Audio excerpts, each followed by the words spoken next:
अस्सलाम वालेकुम, कैसे हो आप सब लोग। So this is the episode 2 of true talk. True talk में हम लोग अपनी कुछ स्टोरीज सुनाते हैं, ईदर माइन और माय फ्रेंड्स और someone from any part of the world जिसने मुझे स्टोरी लिखी होगी, मैं इधर वो सुनाऊंगा। और what message we get from the story will also be discussed on that video.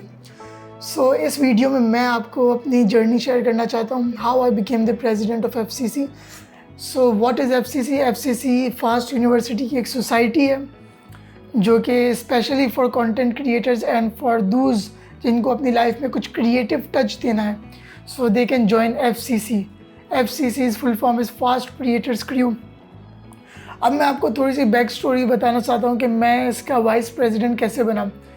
Back to the first semester of my life, जब मैं यूनिवर्सिटी में आया था तो मुझे पता चला कि इस यूनिवर्सिटी में बहुत सारी सोसाइटीज़ है। स्पोर्टेक्स, डेक्स, FCC उस वक्त नहीं था, प्रोकॉम, डेव डे और इस तरह की ACM बहुत सी सोसाइटीज़ थी। तो मैं रैंडमली जाके किसी एक सोसाइटी के इंट्रो सेशन में बैठ गया और वहाँ प्रेसिडेंट स्पीच दे रहे थे, ये होगा सोसाइटी में, वो होगा। मैं पीछे बैठा हुआ था, मैं डर रहा था और मैं ये सोच रहा था यार इसके पास इतना कॉन्फिडेंस आया कहाँ से, जो ये इतने लोगों के सामने विदाउट एनी हेजिटेशन जाके स्पीच दे रहा है।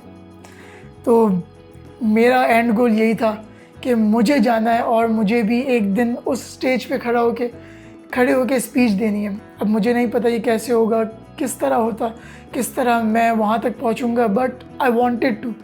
अगर उस वक्त आप मुझे स्टेज पे खड़ा कर दिए तो मैं ब्लैंक हो जाता, मैं कुछ नहीं बोल पाता, क्योंकि मेरे पास बोलने के लिए कुछ था नहीं मेरे पास कॉन्फिडेंस था।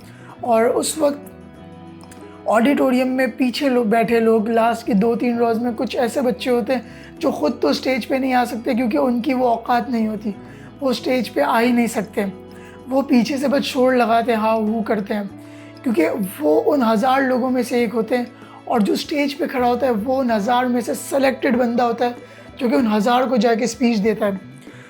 तो जो पीछे बैठे होते हैं, आप ज़िंदगी में वो कभी नहीं बनना, उनकी वही वैल्यू होती है पीछे खड़े होने वाले में।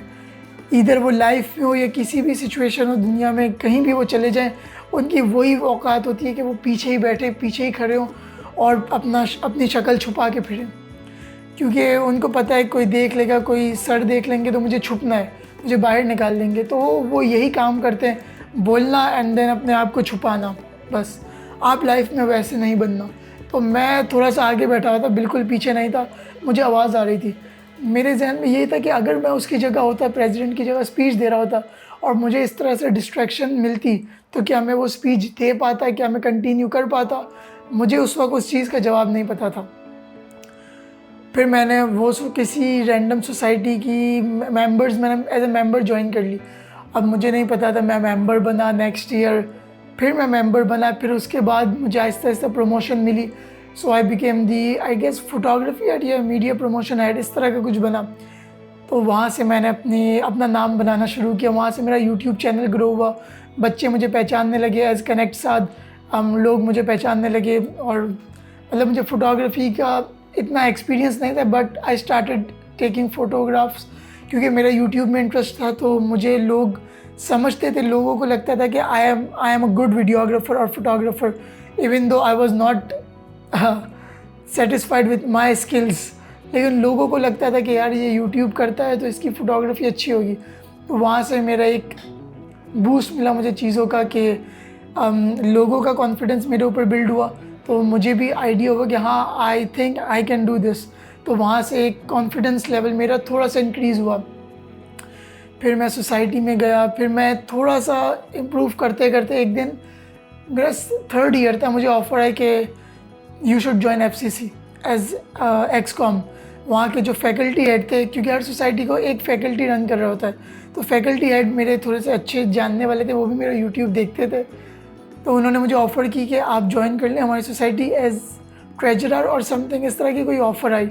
बट मुझे I was not confident enough कि मैं एक एक्सकॉम में जाता। Excom is the higher hierarchy of any society. तो मैंने उनको मना कर दिया, मैंने बोला कि नहीं, मुझे सोसाइटी से दूर रहना है।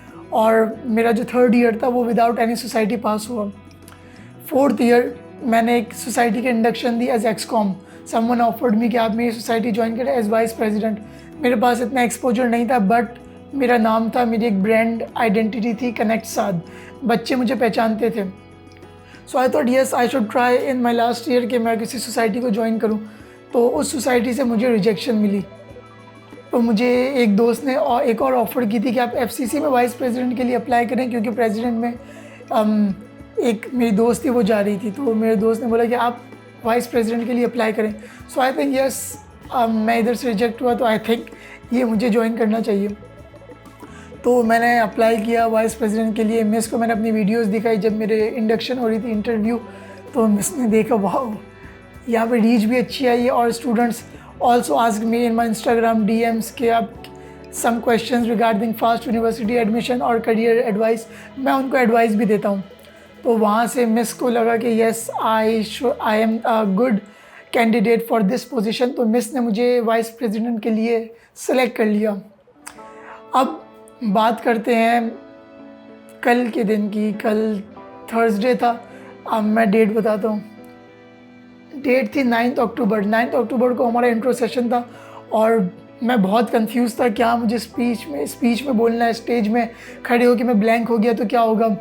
फिर मुझे याद आया कि यार मुझे उस सवाल का जवाब मिलेगा जो मैं फर्स्ट सेमेस्टर में सुन रहा था, कि जो पीछे खड़े होकर वो जो लड़के चीखते हैं, वो जो आपको कंफ्यूज करने की कोशिश करते हैं। तो आज मैं देखूंगा कि क्या मैं कंफ्यूज होता हूँ, ये क्या होता है। जब मैं स्टेज में खड़ा हुआ, मैंने अपनी स्पीच स्टार्ट की और मुझे किसी की आवाज़ नहीं आई कि कोई मुझे कंफ्यूज कर रहा है, कोई मुझे डिस्ट्रैक्ट करने की कोशिश कर रहा है। तो बस मेरी स्पीच हो गई और लोगों को अच्छी लगी, लोग मतलब इन्जॉय किया उन्होंने। तो मुझे इस बात का जवाब मिला। मुझे स्पीच के बाद किसी ने बोला कि यार तुम्हारी स्पीच में पीछे खड़े हो के बच्चे चीख रहे थे, तुम्हें कंफ्यूज करने की कोशिश कर रहे थे, तुम्हें डिस्ट्रैक्ट कर रहे थे या फिर तुम्हें उल्टा सीधा बोल रहे थे। मैंने बोला मुझे तो आवाज़ ही नहीं आई। तो मुझे फिर एक बात समझ आई कि आपकी लाइफ में ऐसे बहुत से लोग होते हैं जो आपको डिस्ट्रैक्ट करने की कोशिश करते हैं, जो आपको नीचे खींचने की कोशिश करते हैं। लेकिन अगर आप उस पर ध्यान ना दो तो क्या उससे कुछ होगा? जी बिल्कुल होगा। आप अपने गोल से डिस्ट्रैक्ट नहीं होंगे, आप अपने मिशन से भटकेंगे नहीं। अगर कोई बंदा मुझे बोलता है तुम नहीं कर सकते या तुम ये नहीं करो या तुम हार जाओगे, अगर मैं उसकी बात ही ना सुनूं तो कुछ होगा? वो फिज़िकली तो मुझे कुछ नहीं कर रहा ना, वो बस बोल रहा है, वो बस अपना ओपिनियन दे रहा है। वो जो है वो खुद नहीं कर सकता तो वो आपको बोल रहा है कि आप भी नहीं कर सकते। तो अगर उन पे मैं ध्यान ना दूँ तो क्या होगा? मुझे कुछ फ़र्क पड़ेगा? नहीं, बल्कि मेरा कॉन्फिडेंस और इंक्रीज़ होगा, बल्कि मैं डिस्ट्रैक्शन से बचूंगा। तो मुझे उस सवाल का जवाब मिल गया। तो आई होप आपको भी आपकी लाइफ में जो कन्फ्यूजन है उसका वो जवाब मिल गया होगा। आप अपनी लाइफ में किसी स्टेज पे पहुंच जाते हो जहां लोग आपको सुनते हैं या आपकी एक वैल्यू होती है, तो आप उन लोगों को ना सुनो, क्योंकि हज़ार में से चंद कुछ ऐसे लोग होते हैं जिनको इग्नोर करना ही बेहतर होता है। तो आई होप आपको ये वीडियो अच्छी लगी होगी और आपको मैसेज मिला होगा। तो मिलते हैं नेक्स्ट स्टोरी टेलिंग वीडियो में, तब तक के लिए खुदा हाफिज़।